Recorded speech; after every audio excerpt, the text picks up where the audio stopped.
Hello, my name is April Hernandez, and in this YouTube video, our group will be discussing Chapter 3, Writers on Reading and Writing. To begin with, the chapter introduces how rewarding it could be to possess the ability to express what you mean through writing well, but can also be difficult to achieve, in which this chapter gives us, as the readers, the best advice one can offer by professional writers and well-known respected teachers.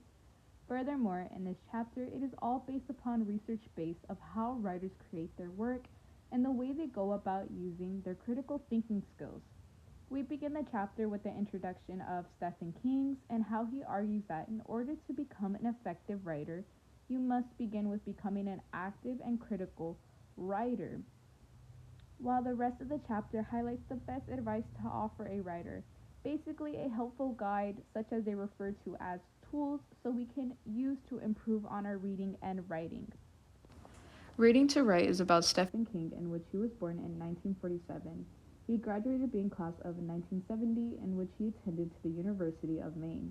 He began his career actually being a janitor, and later on in life became one of the most successful writers of the world of horror fiction, in which my favorite happened to be the book called It. He has written over dozens of novels, screenplays, and short stories, and many more different kinds of creations of his writing. Furthermore, in Chapter 3, they provide a passage of King discussing the impact of readers in learning to write. King, being very straightforward, he lets the readers know that if you truly want to become an effective writer, you must only do two things that impact everything in an individual who wants to become great, and that is read a lot and write a lot. There is no other solution but that. He even discusses that himself is a slow reader, but will get through 8 books a year. But it isn't to get better at what he does, it's simply because he enjoys doing it. The way he views it is every book you decide to read gives you the opportunity to learn a lesson, but mostly coming from bad books rather than good ones. Because bad books will allow you to learn what not to do and what you can avoid using in your own written work. Meanwhile, when you do come across good writing, it can teach you the writer's style of their work and everything that comes with a well done piece of written work, such as a narrative, plot, and even truth telling. Therefore, when reading so much, it helps you as a writer to recognize bad writing when it is actually being put into your own creation you've just formed. But reading also helps you almost create a measurement of all the good there is out there and what can be done to achieve writing that well or even better. But in order to do that, you must read different styles of formats. King pushes the idea that you constantly read in order to redefine your work as you do so. But on the other hand, he also discusses if you as an individual do not have the time to read, you don't have the time to write. Reading is the creative center of written's life, as he states.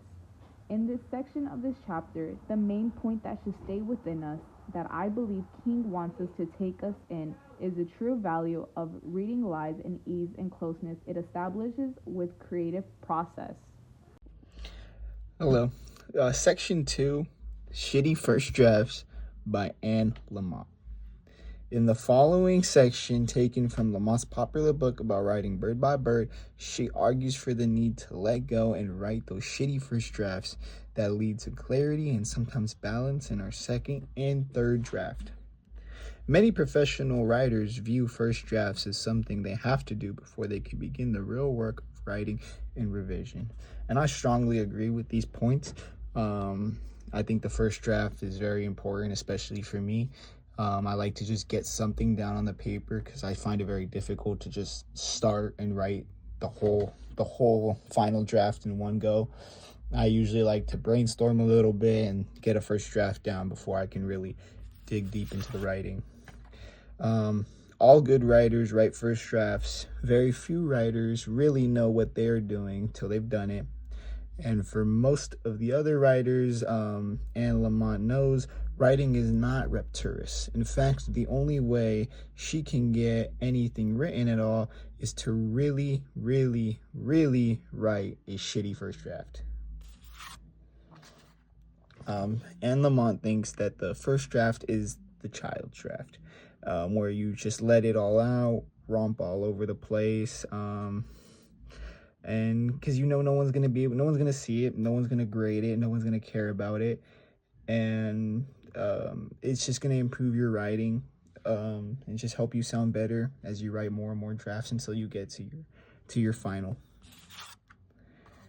She also believes in order to become a better writer, it is essential to be conscious of what you do. In other words, she believes you need to reflect on what you're thinking and feeling at each stage of the writing process, from each draft, from your first draft, from even your brainstorming to your first draft, to your second draft, to your final draft. You need to be conscious of how you're feeling and what you're thinking, because if you write your first draft one day and you're feeling really happy and good, and you write your second day and it was a horrible day, if you're not aware of these emotions, that could really affect your writing, and you could just lose your pace. Overall, that was Anne Lamott and what she thought about writing shitty first drafts. Thank you. So, hello group. Chapter 3, Section 3, the first sentence. Hernandez describes the uncertainty about the process that comes with writing, and particularly she talks about the crafting of the first sentence. Her writing process is basically gathering like information that she comes up with, her ideas, for the first sentence, because that's never easy. But she then organizes it and then shapes it into her story. She describes her process of more discovery rather than explanation, which makes sense because some writing does need explanation, but when you're starting to write it, it's more discovery about your topic, how you're going about your topic, everything that has to do with it.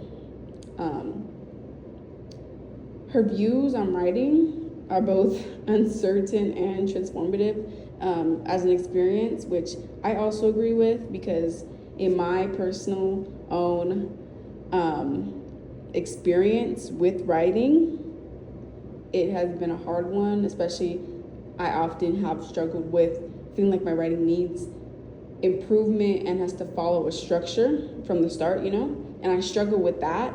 And when I get down to the ending, the conclusion, I feel like my writing is just all over the place. It's not flowing together.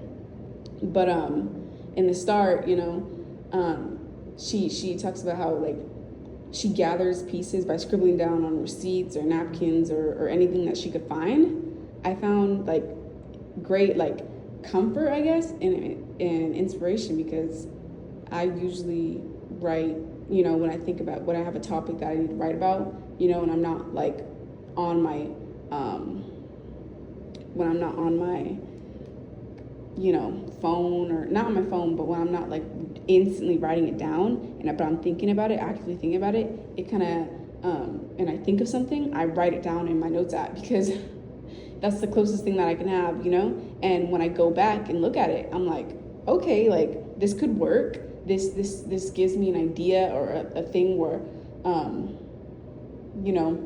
of like a rubric, I guess, of a way for me to look at what I wanted to write about and the start of it. And I add on ideas, I add on things that, that flow with it. And this honestly has helped me. And I like that. And applying it to my written pieces is amazing. And I think one of the things that I also took out of this section of chapter 3, section 3. The Maker's Eye, in which revises your own manuscripts. Donald M. Murray was born in Massachusetts and taught at a university in New Hampshire. He published a lot of works like novels, shorts, poetries, and source books. When students think that they write their first draft, they technically think that they are completed, that they are done, but that's just the beginning. For the progress of drafts, it helps one develop a way of saying things and how they want to structure things. When writing, writers have to be their own enemy and allow for feedback and criticism. It is said to be that not a lot of writers have it, that they are too focused on making a perfect source, which then doesn't allow them to complete a draft. To be a good writer, you have to read critically and constructively. A disadvantage that a writer has is that readers only see the finished product, but never how the product was made and how much it took and all the fails. Rewriting is a good method because it helps allow to see what you want to say and how you want to say it. But on the other hand, some writers don't do that because they are overly experienced. After that, writers then look for what the meaning is in the information that they are writing about. And then the step after that, they have to form and structure the writing. The last step is development, in which writers stay stuck on because they need to figure out how to make it make sense. How to mark a book. Mortimer Adler was a writer, editor, and educator. In the text, he explains how to make a book part of you and how to mark it. There are 2 ways you can own a book, one being the property you establish by paying for it. Full ownership of a book is when you write a book yourself. There are 3 types of book owners. The first has sets and bestsellers. The second has many books, but all of them are clean as the first day they were bought. The third has a few books that are marked and scribbled in from front to back. Marking up a book keeps you awake and makes you think, causing you to express yourself in words spoken or written. After finishing a book and the pages are filled with notes, you know that you have read actively. Writing by hand helps you remember words and sentences better and brings them into your mind more clearly. Reading a book should be a conversation between you and the author. Marking a book is an expression of your differences or agreements with the author. To mark a book, you can underline, circle words, writing in the margins, and many other things. You also shouldn't lend a marked copy of a book because it is almost like lending your mind away.